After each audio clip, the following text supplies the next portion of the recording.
Fans, we are live with another edition of the Great North Wrestling Podcast. And tonight we are very pleased to have on a special guest, a man whose work I am familiar with and a fan of, confess right off the bat, of the golden age, I would say, of total nonstop action wrestling, and a man who was certainly pivotal in so many of those storylines, the man known as Super Mex, Shawn Hernandez. How are you, sir? What's going on, sir? Thank you for having me. Well, we appreciate it, and it's part of we've had a focus on the Great North Wrestling Podcast, talking to some of the greats of TNA in that golden period, and you're definitely up there, as I said. But before we get into that, I like to explore the rationale for why you were, or were you a wrestling fan, and did you have growing up any wrestlers that influenced you to make the career an option for you? Well, when I was a child, just like everyone else, they watched wrestling. They wanted to be a part of it. But parents were very strict. My dad was a Green Beret for 30 years. My mom, was a career Army wife.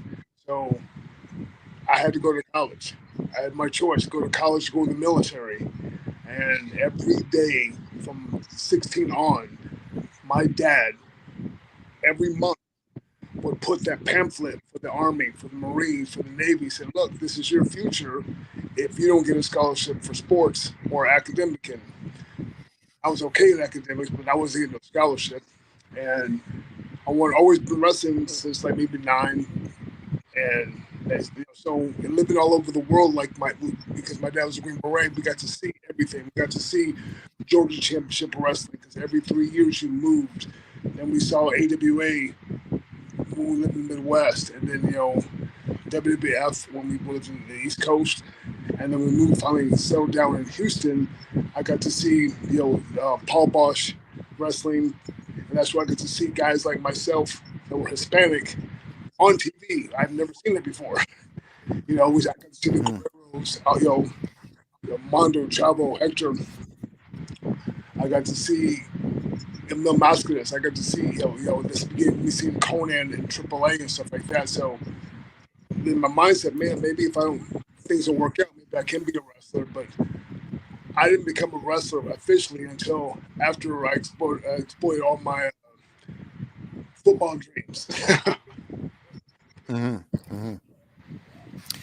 Now, in terms of your training process, can you enlighten the fans as to what that entailed? But what was the seminal moment where you decided, you know what, I'm going to give this a go and pursue wrestling? When I first started, I was the fourth smallest guy in my class at 285. Most of the guys who were coming from the era where those were bigger is better, where they're 6'3", 400-pound guys. We had 450-pound guys. We had one 500-pound guy. So if you're wondering why I'm 285, 300 pounds, jumping on the top rope and doing moonsaults and doing cruiser stuff, is because when I'm training, I can't pick up those guys. I slam, but I'm not doing no cool move. So that's where I developed a lot of my ring work, is how to bump at 400-pound man.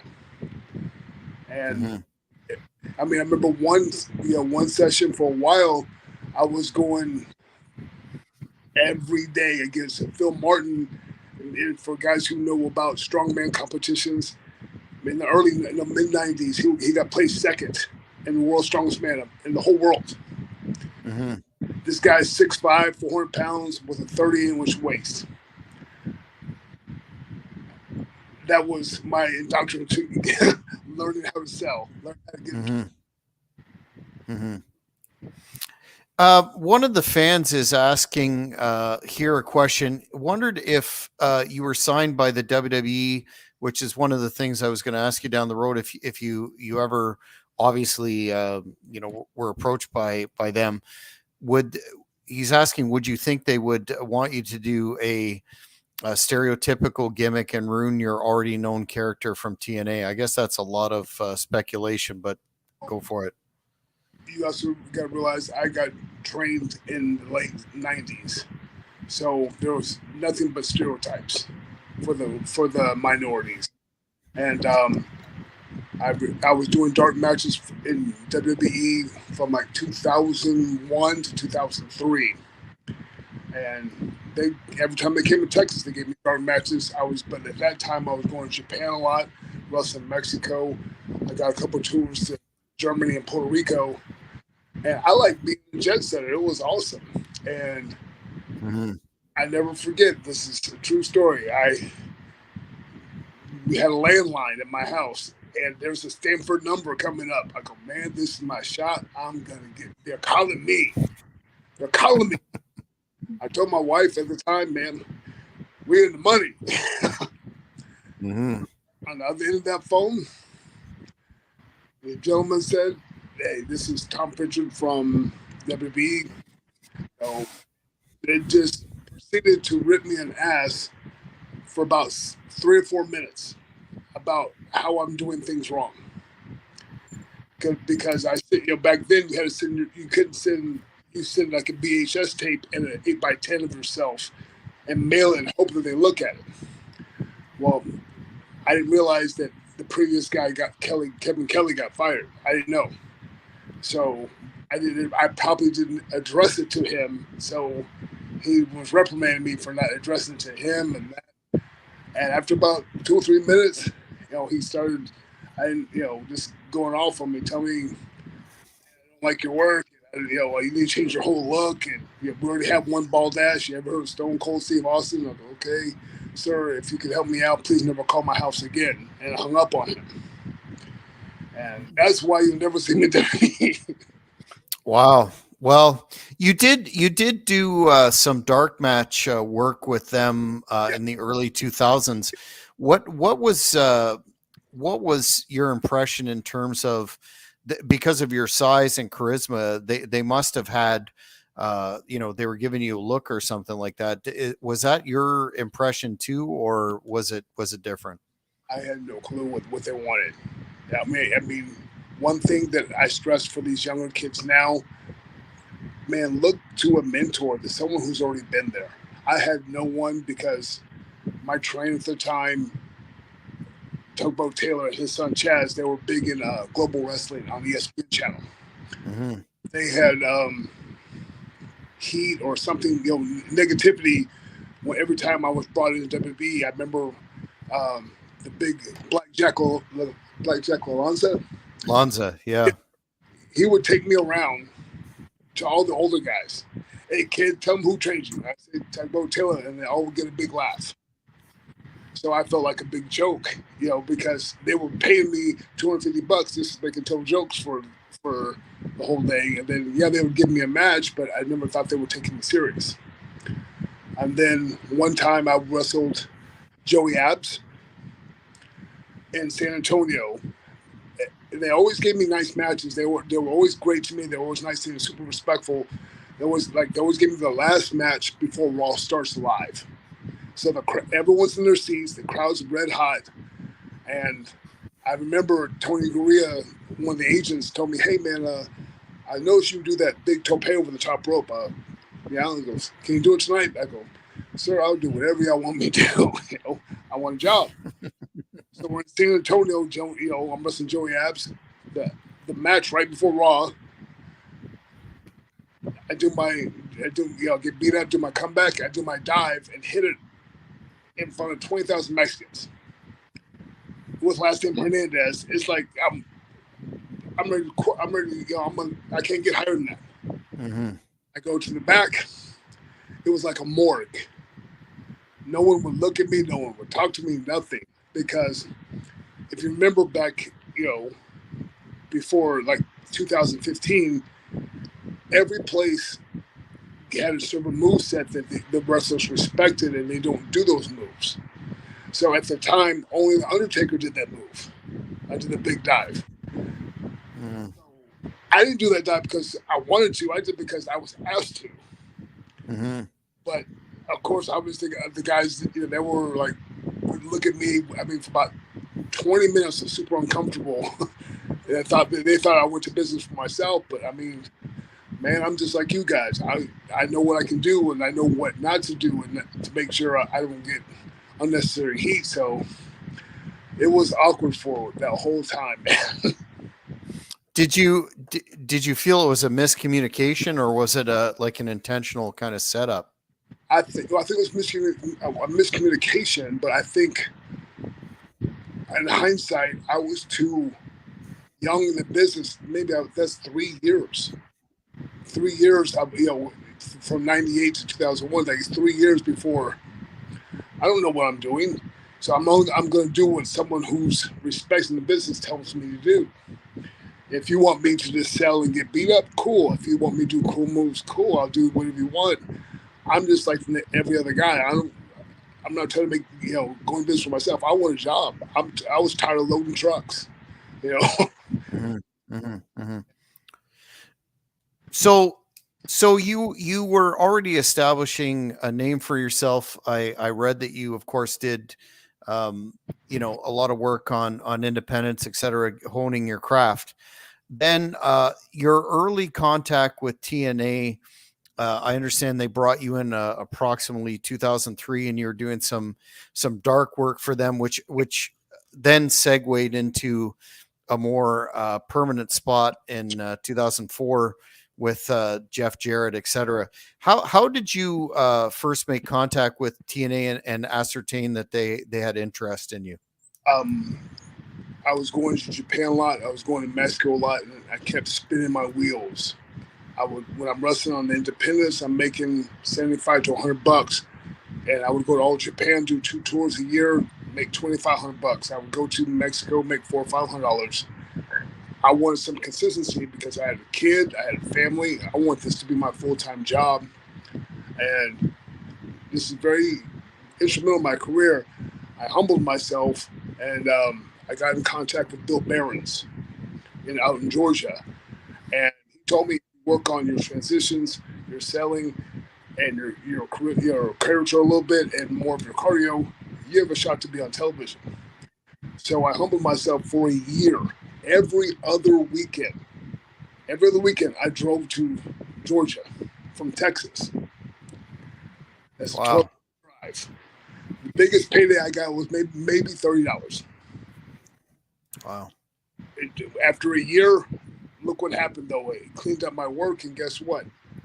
TNA's calling me. AAA wants me full time. All Japan wants to use me more because Bill Behrens and his group of guys, they were so great to me, great to all the Texas guys. They showed you how to work TV.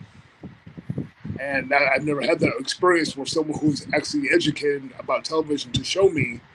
And so it was worth every bit of me maybe getting $10 that night for a 24-hour trip. Mm-hmm, mm-hmm.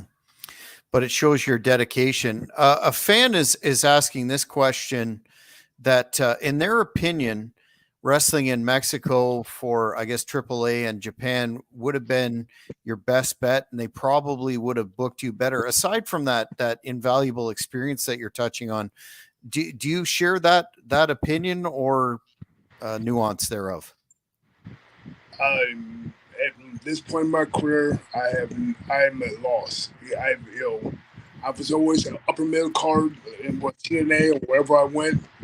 Whether it's I don't know how to play politics, I don't do that. If I'm an old man and I have my idea is the best athlete plays, just like in sports. Obviously, in pro wrestling, that does not happen. I cannot bury people in to the office to get my spot higher. I want to show what I can do and try to have the best match tonight, or be to be honest, the best match I can have with that person I'm wrestling. I think with AAA, I think I could have been a huge star there, and that's what I wanted to do because I see guys like when I was growing up, Vampiro and Conan, guys from Canada, guys from Miami, foreigners making it huge. When they're in TV shows and they're on billboards, they're everywhere because they're bilingual, and that's what I wanted to do, and that's where I was at until Bill Behrens called me back in early 2006 to be a part of LAX. Mm-hmm. which we'll definitely get to. But before we hit that, when you came into that more permanent spot as part of that crew with Jeff Jarrett, what was your relationship like with Jeff, and how did you feel the company was growing at that time? Because those are some underrated years for sure. Brother, at the time, WWE was the only game in town, and they were doing weekly pay-per-views on Wednesday and Thursday evenings. That's a dream because now I can hustle the weekends, I can go somewhere else, and still make money during the week. It was a dream for me working with these great guys. I got to tag and do tag matches with Jeff Hardy and AJ Styles in 2004. That's maybe 5-6 years in the business. I'm super stoked at the time.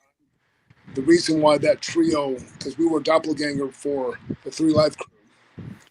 So because they had a Hispanic and a white guy and a black guy, they needed to have a doppelganger group of a Hispanic guy, a white guy, and a black guy. Well, a white guy, Chad Collier, he was doing Michigan Pro, and he went on. He went on tour for 6 weeks, and right in the middle of our angle, and obviously TNA got upset, and we all got let go. Mm-hmm, mm-hmm. But then in 2006, you came back, and the LAX concept was presented to you. Um, I just wanted to comment on how over that group was. I remember being at a card. I believe it was a Bound for Glory in Detroit in 2007, and there was a fan fest before, and yourself, Homicide, and Conan came out, and that room exploded. You got the biggest pop, I believe, of the entire fan fest and the entire card. But when it was presented to you, it must have struck you as a little bit controversial. Can you walk the fans through how you interpreted it when it was presented to you, and then I'll get to some collateral questions. So late 2005 and 2006, I'm still watching TNA, seeing what's going on. They have the LAX groups. They have Conan. They have Homicide from Ring of Honor, and they have Apollo from Puerto Rico. Whatever the booking was, they were treated very badly, almost like a comedy act. And so when Bill hit me up, he said, "Hey, TNA wants you to come back," and this was January 2006. I go, "No way, man! I'm the king of North Mexico." I'm wrestling Sunday, Monday, Tuesday, making about $700 a week. I live in an apartment, $200 a month. I'm good. I'm good. Have a good show. I had a Master Forces hair match coming up in February, so I said, "Man, no, no, no." And so they brought another guy in from a local guy from Florida, Machete, to be Ricky Vega, to be the third guy in the group. And whatever happened, they did not like. And so I finally agreed to come in. As soon as I came in, Terry Taylor has me cornered in his office and signing a contract right there. They had me sign the contract. I talked to Conan. Conan goes, "Oh, hey, what's up, man? This is just a tryout." I go, "It's a tryout? I flew from Mexico for a tryout? No." So I went back to Terry Taylor. He goes, "No, he's just testing you." Okay. So LAX with the Machete and Homicide and Conan, they have a match on TV. LAX loses, and they beat down the Machete guy, strip him from his colors, his bandana and his shirt. And then they always tape Explosion after the tapings. The matches for videos or Europe online stuff. They had me come out as LAX, no name, no nothing, and just pretend like nothing ever happened. That's how the transition went. They once they found a big dude, and my opinion, this is what my own requirements were. They needed a big Hispanic wrestler that can work TV. Mm-hmm. That was the only requirement. How did you feel about the well, I don't want to say almost organized crime vibe that LAX was presented with at the time, and Conan's promos, I thought, certainly kind of pushed that narrative too. Well, I'll explain as this one story will tell you how I don't care. I mean, when I'm wrestling, I'm on television. I'm an actor. I'm acting like this guy. You know, I'm not a gang guy. I told you I was a college football player. I played 2 years in arena football here in Houston, Texas. But my father was a Green Beret for 30 years. After he retired from the Army, he worked for the Houston Police Academy. So when we did that angle, we're going to threaten to burn the American flag. Yeah. Yeah. And my dad said he'll never watch the show again. He never watched it again. It was so strong and so powerful that the Orlando chief of police came to the show to shut the show down because he thought it was real too. And we're in Orlando, bro. We're at Universal Studios. The chief of police wants to shut the show down because they think this is real. So that just shows you Conan is one of the greatest orators of all pro wrestling. Mm-hmm. Because good, bad, or ugly, you're going to listen to him. You're going to either agree with him or you're going to instantly hate everything he says. And that's exactly what you do when you're a great mic guy. Did he? I was going to ask you this later in conjunction with something else, but did Conan take and I've heard him talk about LAX on Keeping It 100.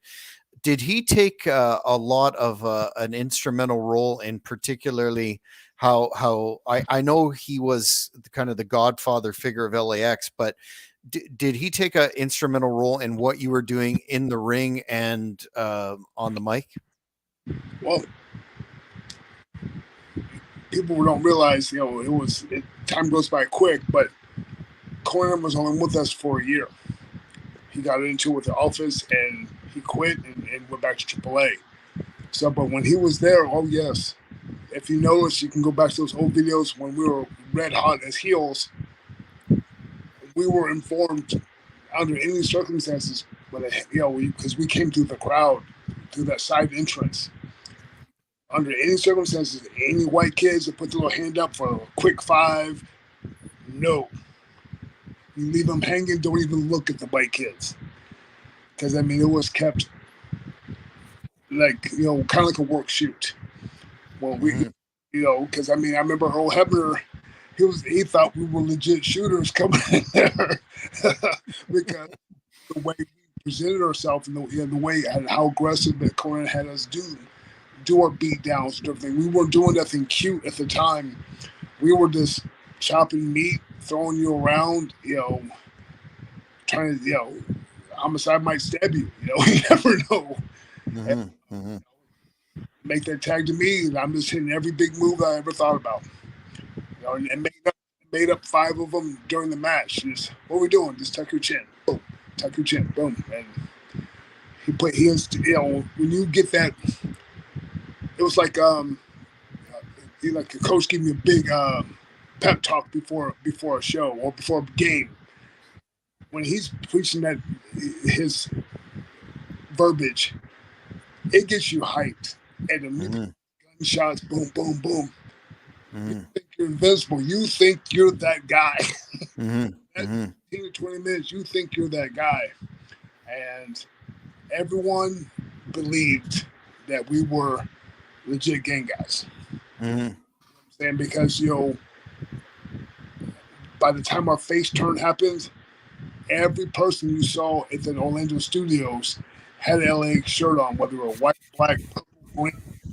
And I can attest for that because at the time we were the house shows and the merch sales, you'd get quarterly residual checks. My part was $5,000 every quarter from T-shirts. Now, do the math. 95% goes to TNA. 5% comes to me, Homicide, and Conan. 5% combined. And I'm not complaining because I don't want to go back down loading trucks.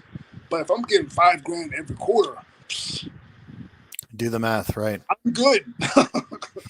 Yeah, I actually was fortunate enough to be at Universal Studios during that tenure, and you're absolutely correct. It was all LAX shirts. You guys were heels, but were almost almost too loved by the audience in that way. So definitely super over.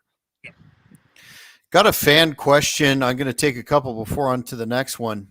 Oh, did we lose Shawn? Hopefully not. Oh, you're back.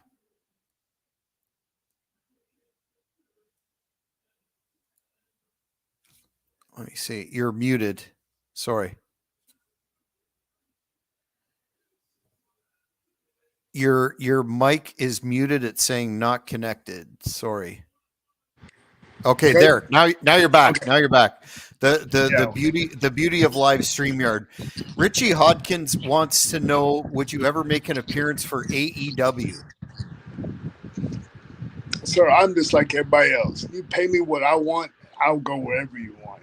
Man, I'll go to your backyard and do your back birthday party for the right price. You know? Mm-hmm. Mm-hmm.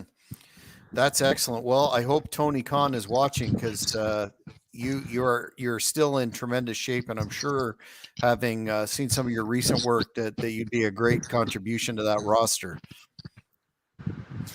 Jake Walker wants to know, the man who actually facilitated this interview. Thanks, Jake. Any royalties from the TNA game? Super Mex was a major part of the storyline of that game. I think I know the answer to that, but You already know. You already know. Back when those TNA, of course, we were getting royalties, but after that, no, we haven't seen royalties since 2014. Any royalties. what was it? Was it a decently successful game at the time, though? It seemed to have some Yes. buzz. It had a nice buzz, but but you got to realize a lot of these gamers, oh, well, it's not as good as the WWE game. It's not this game. Well, how many times did WWE get to put their game out? They probably put their game out for 10 plus years before we put our first. So of Mm-hmm. course our game may not be up to standards for a WWE game. This is our first one. I mean, we have wrestlers, we had storyline modes. That's where LAX was the number one thing for the storyline mode. I think the game was very underrated. Is it the best game out there for wrestling? Of course not. I saw my son. My son's 15 now. He plays WWE something, whatever the. 2K. Yes, sir.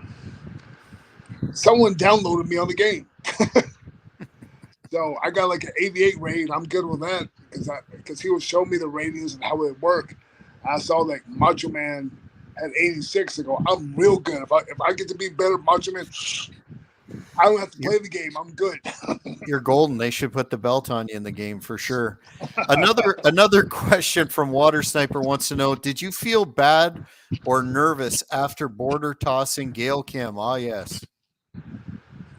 That was a huge, huge deal both for myself, LAX, and Gail because Gail was doing a lot of. She's always been an awesome competitor, always, but they weren't focusing that much on the girls at the time. So she wanted she volunteered. No, he wasn't said she volunteered for that. My God. I go, I'm 300 pounds. This young lady's probably 100, maybe 105. If she dies on national TV, I'll never be on TV ever again.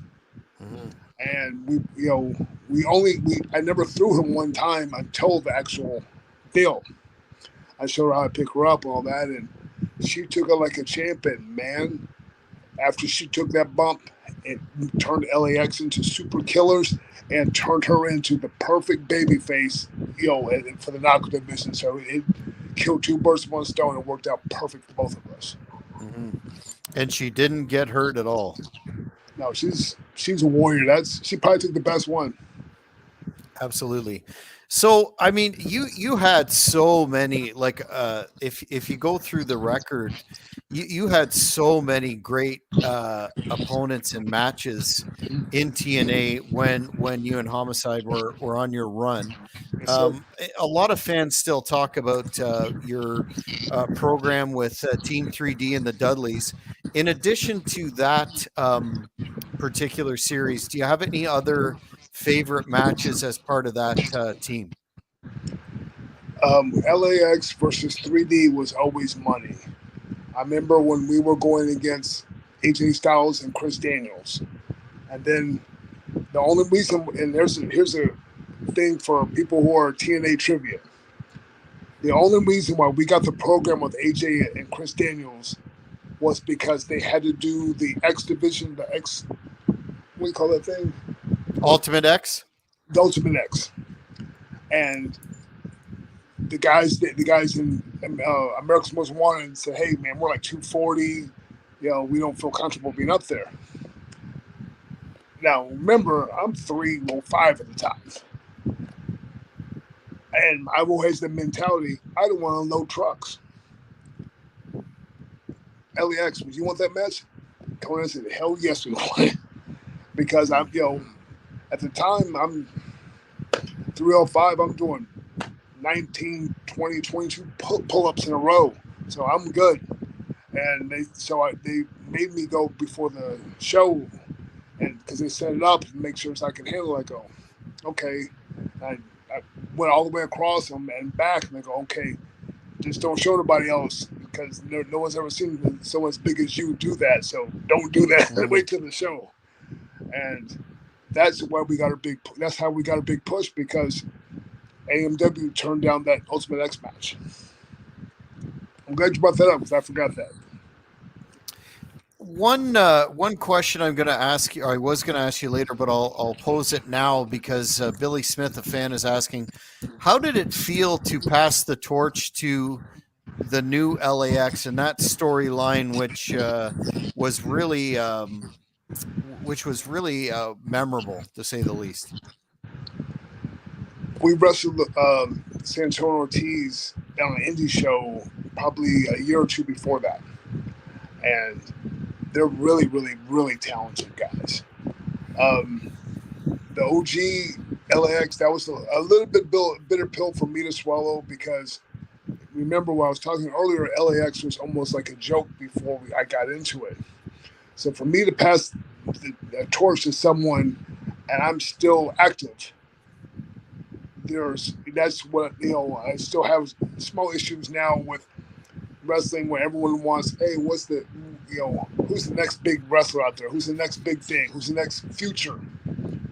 Every time you want the future, this guy and this guy who's 2 or 3 years not ready for television, you're forgetting about 2 or 3 guys who are in the current stage, who still can go, who still can do their stuff, who still can help these guys get there.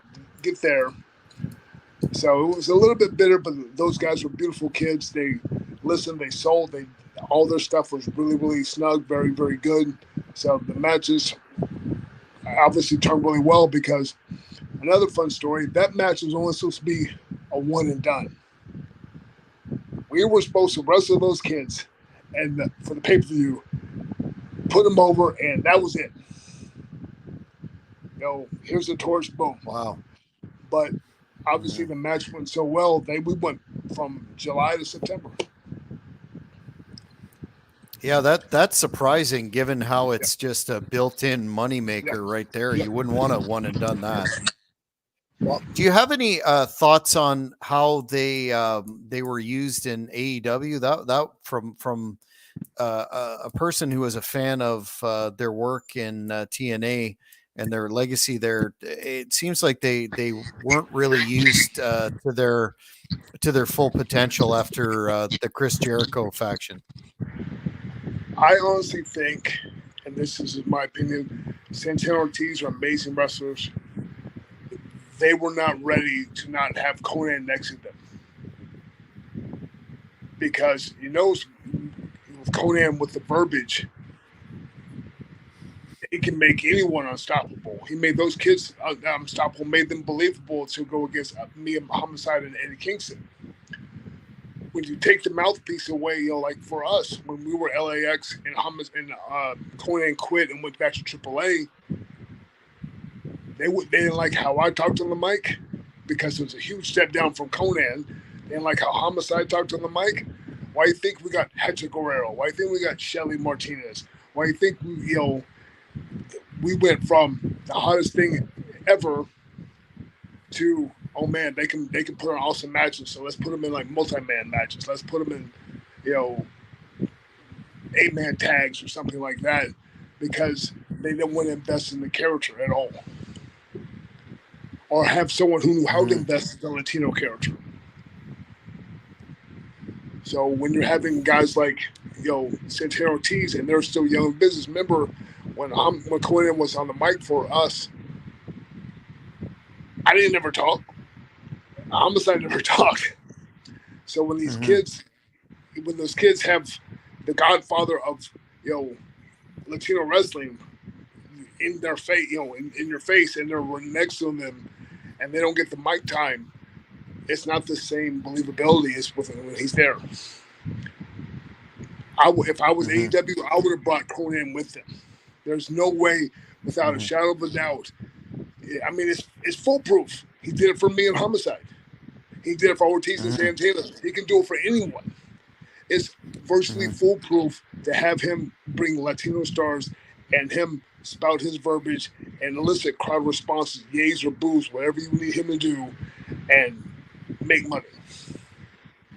That's the real head scratcher. That's where AEW dropped the ball, not bringing Conan with them. Yep, 100% concur. Angel Medina, the Kingpin, my partner on the Shooting from the Hip podcast, says, tell yourself that if Dutch didn't blank him, he would have been in LAX. It was between you and I. The better man won, and Homicide owes me money anyway. What a ribber. Always doing the run-in. I don't know. All I know was I was presented with opportunity, and I took it. Did you ever work with Kingpin in any matches? No, sir. Okay.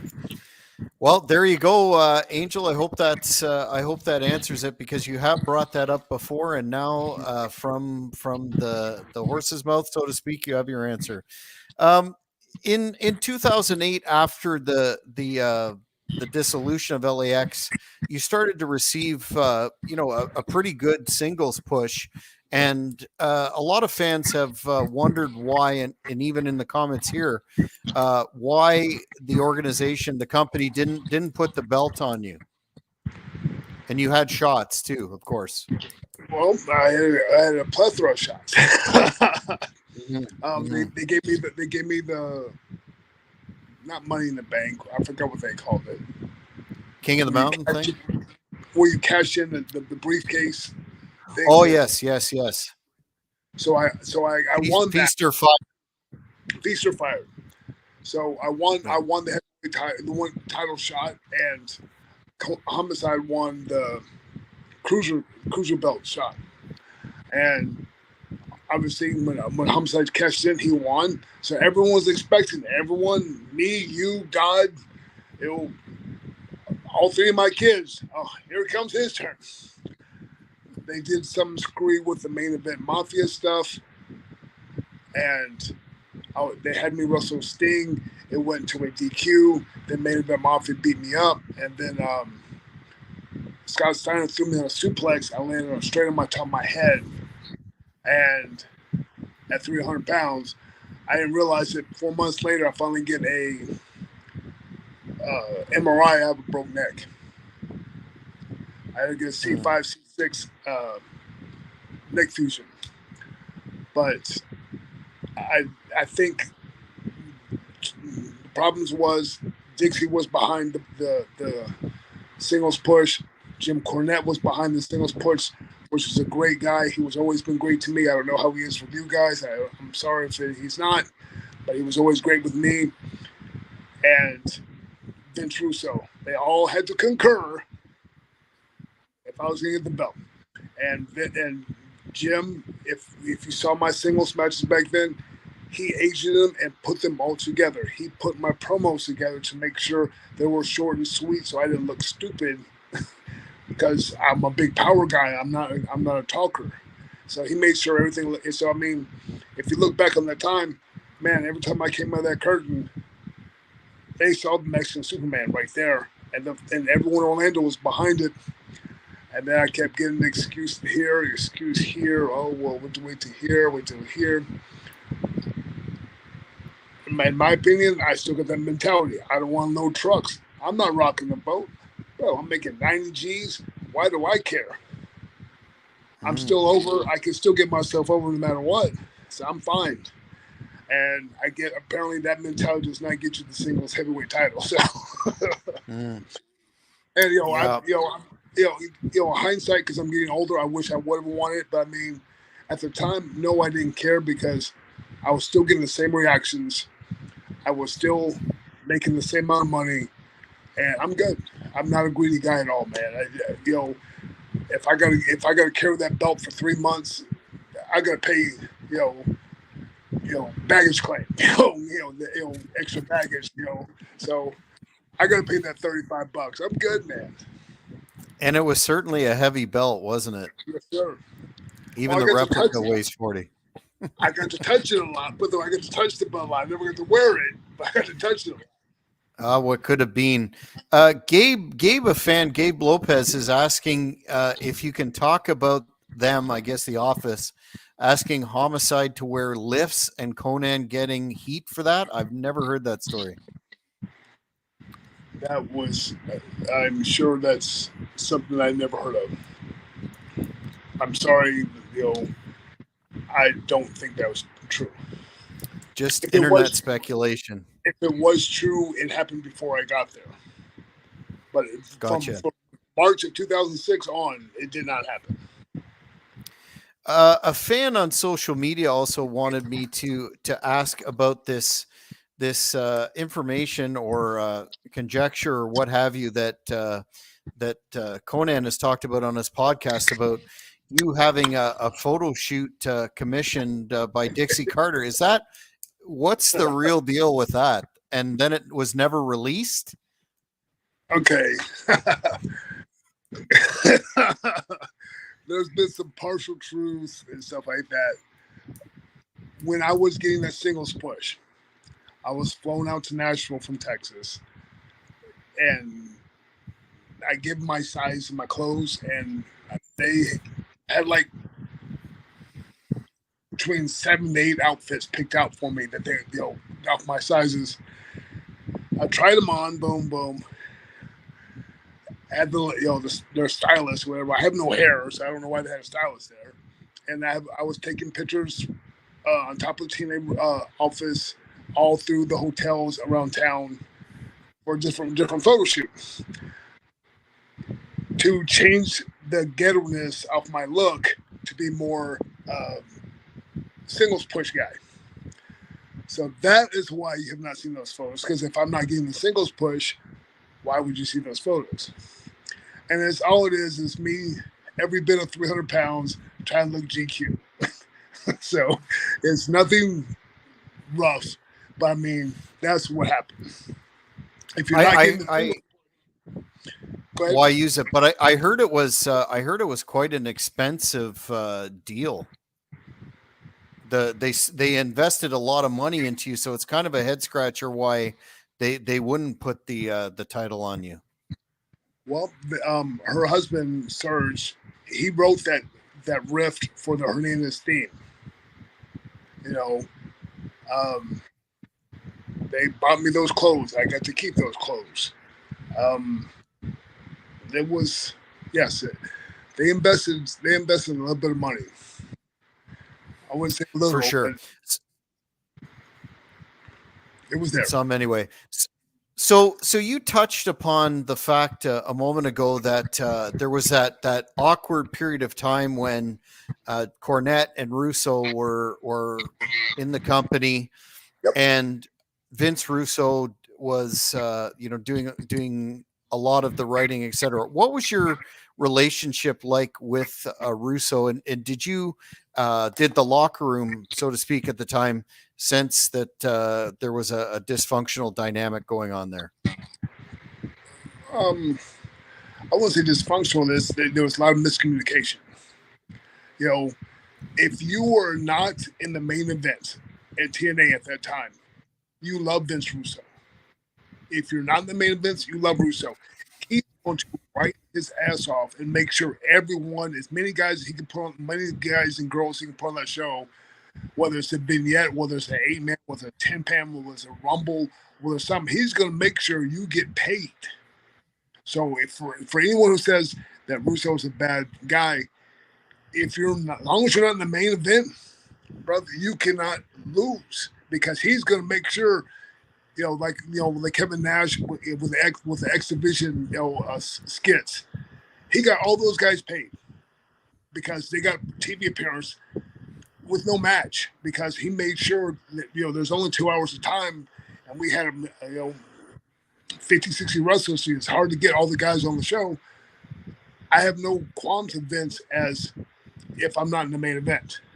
If I'm not in the main event, singles guy, I have not one issue with Vince at all because he makes sure everyone got paid. Now, once you get to the main event guys and the politics and this guy or that guy, and he was very confident only in the XWB guys main eventing pay-per-views. Mm. AJ was the only TNA guy that was he was confident doing main event the pay-per-view. Otherwise, it's AJ versus Jeff Hardy, Kurt Angle versus AJ, or AJ versus or Kurt Angle versus Hardy, or had to have a WWE X guy in the main. Mm-hmm. Or Jeff, someone that's been there and knows how to do it. And I guess that's his foolproof way of doing it to make sure the pay-per-view is a success. But if you have qualms about Vince Russo, now he didn't elevate no TNA guys to the main, mm-hmm. but he got all the mid and upper middle card guys paid, so you can't complain about that. Mm-hmm. A fan wants to know, who did you border toss the furthest? I saw you complete that move on AJ Styles, and it looked very, very, very long. But who would you say? Maybe Sanjay Dutt. Sanjay was such a warrior, and he's fighting for TV time. He's seeing what that border toss did for Gale, so he goes, you know what? When we do these multi-man matches, man, border toss me and all the whole people in the crowd. I mean, on the outside. What? Okay. And so, I mean, Sanjay was such a warrior, such a good guy. And I don't know anything outside how I know him, but I mean, he was very underrated in TNA. Extremely underrated. He should have been a little bit bigger star. Mm-hmm. Absolutely, and he seems to be getting his share of TV time in AEW lately.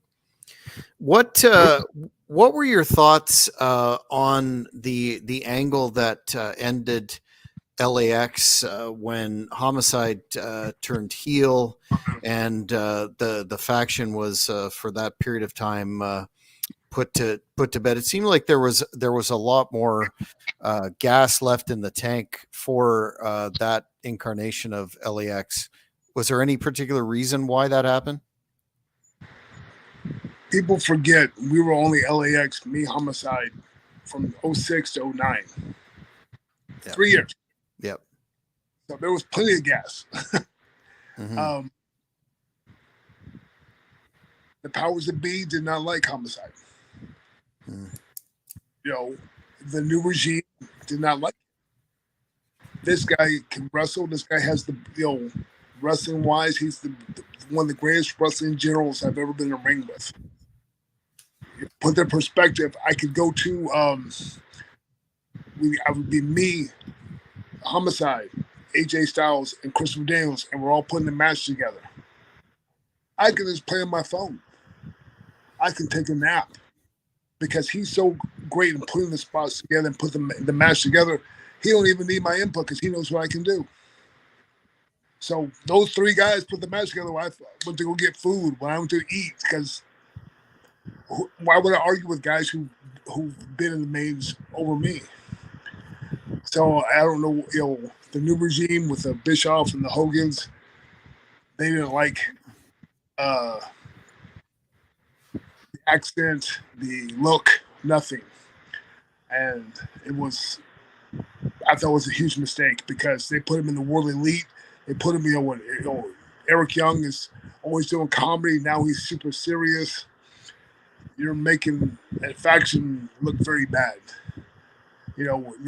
Homicide needed to be in. If he needed to break up with me, cool, but put him in something different to where he can get some mic time, to where he can say, "Hey, this is who I really am," or whatever it was. And they made him just one of 6 or 7 guys.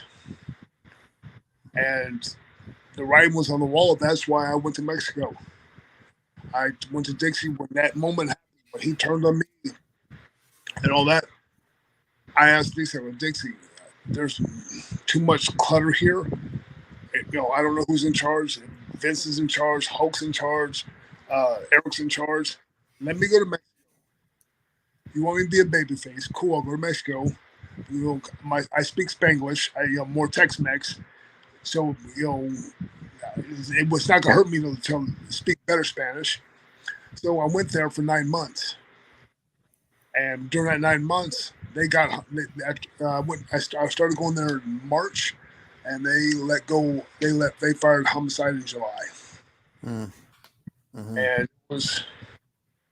it was weird, man, because I would come back, I'd come back for TV tapings, and all of a sudden you see Petey Williams got fired, Sanjay Dutt got fired, all these ex-guys who helped build that company and make that company great. We let it go left and right. And I didn't want to come back. I didn't want to come back because I was sent to Mexico. Hey, and here's the bad part. When Homicide was let go, they sent me to Mexico. When I was in Mexico, hey, we're going to get a babyface push, but we're going back, maybe come back as a heel if you can bring a partner back from AAA. And that's when we did the Mexican American gimmick. The partner they had scheduled for me got his visa and all that stuff. Did not work out. I don't know why, and I'm still asking questions. So they gave me Anarchia, the lowrider guy from OVW, and that was bad. He was a solid guy, solid performer, but he's never been on major television before. Nello was Spike. I don't care who was Spike was. He did not want to take criticism.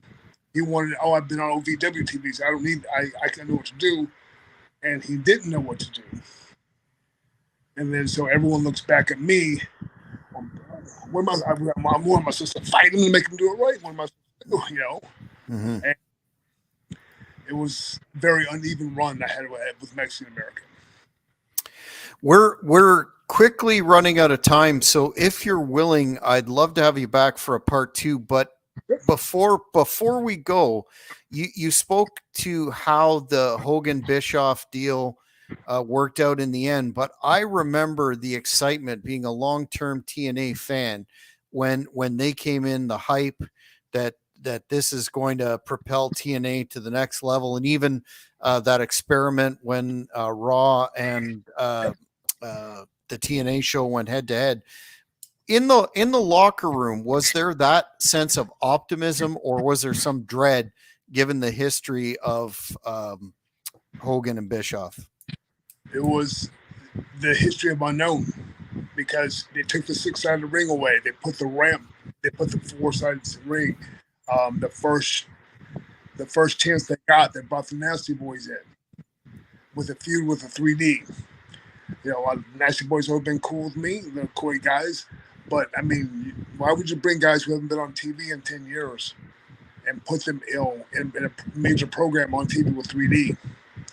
They just, they put that round peg in that square hole every week. And when it didn't work, they went like this. They pointed everywhere, but, hey, no one, look back on the interviews with Hogan, with Bischoff, with any guys from the ex-WWE guys during that time. No one wants to take credit for what the failures. Mm-hmm. You have to. Someone's got to take credit for it. When Vince Russo and Jeff Jarrett was running the creative and stuff like that, we're drawing 1-1s, 1-2s, sometimes 1-3s. Mm-hmm. I mean, so I mean, they're obviously doing something right. Mm. They're averaging a 1. You know, I don't know how it goes now, but I see Impact. They can't even draw a point one or Mm. point whatever it is. Mm. So with Jeff and Vince, and of course they have some checks and balances and put Cornette in there as well. Man, there's no way you can't tell me 06 to 09 TNA is like, shh. And everybody's what's next, and then we do the Bischoff and Hogan and then as with morale. Yeah. Yeah, that's an interesting part that you very insightfully mentioned there, that those numbers, even AEW would kill for those numbers now. And whenever I'm not sure about Hogan, but whenever Bischoff comments on his tenure in TNA, there's nothing but negativity surrounding it. So yeah, somebody has to take responsibility, and it wasn't the TNA originals, I don't think. Well, it's real simple. If you are changing from a 6-sided to the 4-sided, you're changing the 6-sided to a 4-sided and the ramp. Then you're changing who's in the mains. Then you're changing, what it was built on. X division, multi-man matches, and knockouts. That's what got people interested in TNA. The X guys killing, boom, boom, boom. Seeing the multi-man matches. Our tag teams were killing the knockouts. You want to change the formula and then wonder why. Oh, it's your fault why TV's bad. It's your fault why the number. Someone don't take. Someone's gonna be responsible. We went head up straight up against Raw that one night. We drew a .4. We had live, and me and Matt Morgan were the tag champions at the time, and they cut our match because they had a limo for Flair to come. So they go, Shawn, sorry to tell you, but your match got cut. But if you want to be by the limo and shake Ric Flair's hand when he gets out of the limo, we can get you on TV. Yeah. Tag champs, bro. So Yeah. it worked out to where I don't know how they did it, because production in TNA was awesome. Awesome. They figured out and they got us, 2 minutes. Me and Matt Morgan versus Raven and Davey, not, what's that guy's name? That cool guy. Which, not Davey Richards. No. The guy that was ECW in the the BWO. Oh, Steven Richards. I'm sorry. Yeah. Stevie, I'm sorry. I forgot. I'm sorry. Steve Richards even versus me and Matt Morgan. 2-minute match. Wow. They didn't even get it. Wow. Well, you can definitely see some tremendously bad choices made there. Shawn, I really think we've only scratched the surface and want to do a part 2. But in the interim, where can fans find you on social media? And what do you have upcoming that the fans of the Hannibal TV should be aware of? I live in San Antonio, Texas. I help run a show here called Austin Wrestling Revolution. We run shows from Austin to San Antonio. We do bar shows. We do head shop shows. Last 2 weekends ago, we did a show at the military base, Fort Sam. I train guys here locally. I have one of my students, he just turned 22. He's 6'9", 440 pounds. Wow. Very agile, can do a cartwheel, super kick, all that stuff. Wow. Instead of going far, going to Impact or going somewhere like that, if I can make around about the same amount of money in Dallas and come home and sleep in my own bed, I'm good. I'm not a greedy guy. You don't see me asking for $1,000 a show. I want what's fair. Come back to my house. We're good. If you follow social media, I'm on Twitter. I'm Supermax CTM. I'm on Instagram, at LAX Hernandez. Hopefully, if you guys want part 2, let me know. Let this gentleman know. We'll get to work. Oh, absolutely. I know the fans were really looking forward to this, and we shall do that because I have a lot of content left that the fans want to know about. This was a tremendous interview. I want to thank you once again for your time tonight, Shawn. Not a problem, man. Thanks for listening to these old man stories. That's when it was good. Fans, this is it for another edition of the Great North Wrestling Podcast. Stay tuned. If you haven't subscribed to the Hannibal TV, click that subscribe button and watch for an announcement when we do part 2 with Supermax Shawn Hernandez. Night, everybody. Thank you for watching the Hannibal TV. Please like this video if you enjoyed it and click the subscribe button to not miss any of our latest shoot interviews, match videos, or news updates. Follow us on Twitter at the Hannibal